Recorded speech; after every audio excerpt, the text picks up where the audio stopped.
Noah felt a shiver run down his spine. The entire town was trapped in a macabre cycle, and no one spoke about it. He needed proof. Something to expose everything. That night, he decided to do what no one else dared: stay in the square, watching the standing man. Hiding behind a bench, recorder in hand, he waited. Hours passed. The square emptied. And then he saw it. Just after midnight, hooded figures emerged from the shadows. They moved in absolute silence, forming a circle around the strange man. There were at least 8 of them. Noah recognized some of them: the mayor, the sheriff, even the town's priest. Then, one of them whispered something. A phrase that made Noah hold his breath. "The time is near. We need the next offering." Noah's blood ran cold. They were choosing the next victim. The standing man remained still. But for a brief moment, Noah had the terrible impression that his eyes had moved, looking straight at him. And then, he felt a heavy hand grab his shoulder. "You've seen too much." Noah tried to react, but it was useless. 2 hands gripped him tightly, dragging him away from the square, deep into the darkness of the silent town. He was taken to a damp, cold basement, where the hooded figures threw him onto the stone floor. A single light bulb swayed from the ceiling, casting twisted shadows on the walls. The air was thick with the smell of damp earth and rust. "You want answers, don't you?" The deep voice echoed. The man speaking removed his hood, revealing the sheriff's face. His eyes were hollow, tired, but showed no pity. Noah's mouth went dry. "What is that standing man?" he managed to ask, trying to sound firm.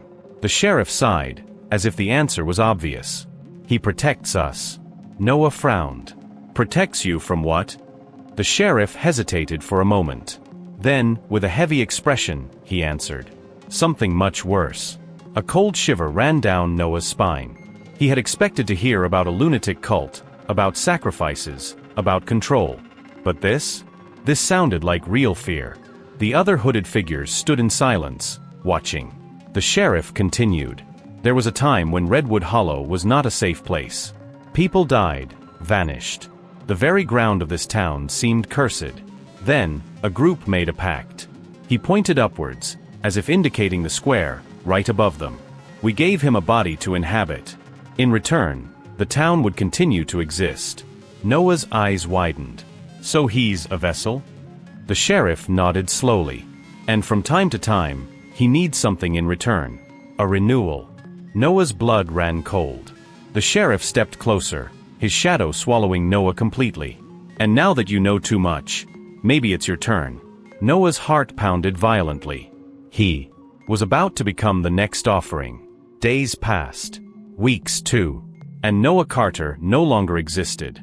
The town carried on with its routine. The sheriff remained in his position. The mayor gave speeches about the town's progress.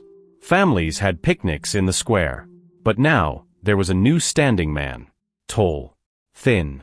Wearing clothes that had lost their color.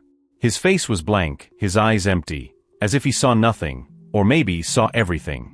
The children feared him. The adults avoided walking too close. And of course, no one talked about it.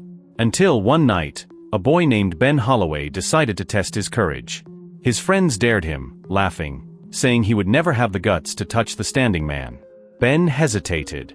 The air around the stranger felt colder, heavier. "He's just some weird guy," Ben whispered to himself, reaching out his hand. The world went silent. The street lights flickered. And then, the standing man smiled. The hooded figures began chanting in an unrecognizable language. The air in the basement became heavier, as if something unseen was crawling along the walls. The sheriff pulled a curved dagger from beneath his cloak. "The town must continue to exist," he said, raising the blade. Noah knew he had no choice. If he stayed, he would die.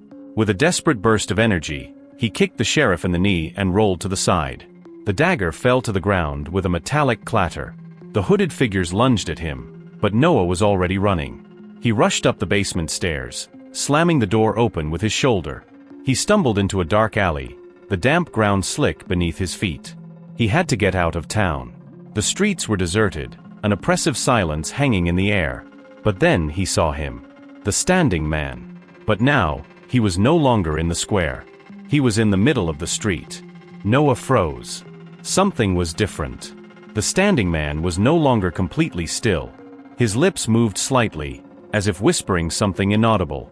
Noah's head began to buzz. The voices of the hooded figures became distant noise.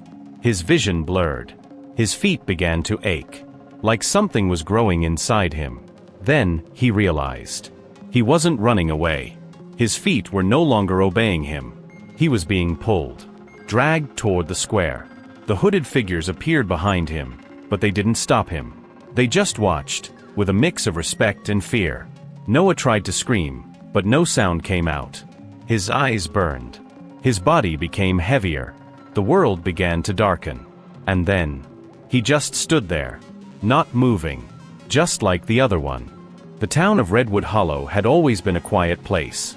Small, surrounded by dense forests, with a population of no more than 1,000 people. Everyone knew each other by name, and any news spread like wildfire. But there was something strange about Redwood Hollow, a fear that no one dared to name. It wasn't about the occasional disappearances or the inexplicable noises from the woods. The real fear came from him. The man who stood in the town square, day and night, without moving. He appeared about 10 years ago. No one knew his name, where he came from, or even how he got there. He simply showed up one morning, standing in the center of the main square. Tall, thin, dressed in a worn-out black suit. His face was expressionless, his skin grayish, like something forgotten by time. He didn't speak, didn't blink. He did nothing. He just stood there. The children were afraid of him, but the adults avoided talking about it. Anyone who asked too many questions received uncomfortable looks. "It's better to leave it alone," they would say. "Don't look at him too much."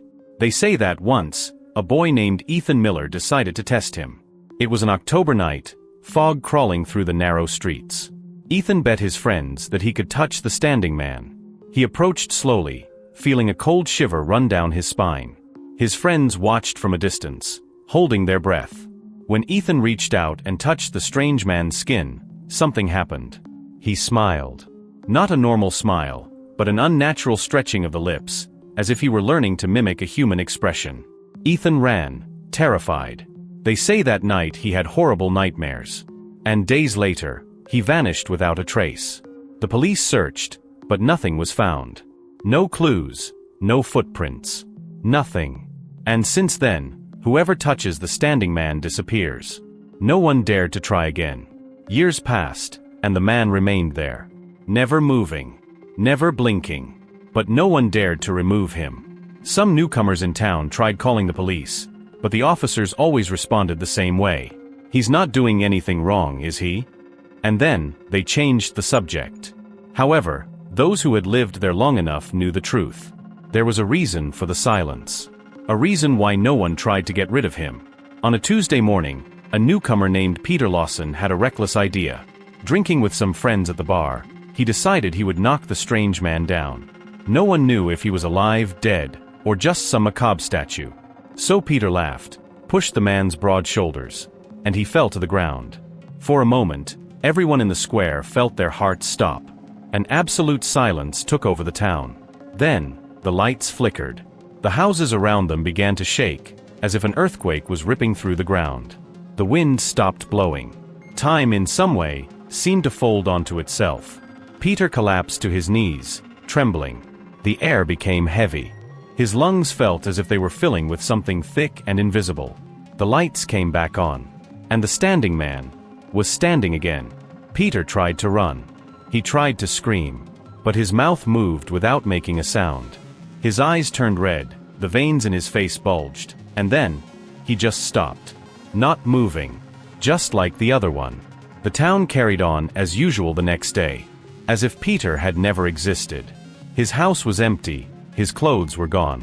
When people asked about him, the townsfolk responded with a blank stare, as if they had never heard of him. Only the older residents exchanged dark glances. Because they knew. Few people talked about what happened to Peter. In fact, after that night, it was as if he had never existed.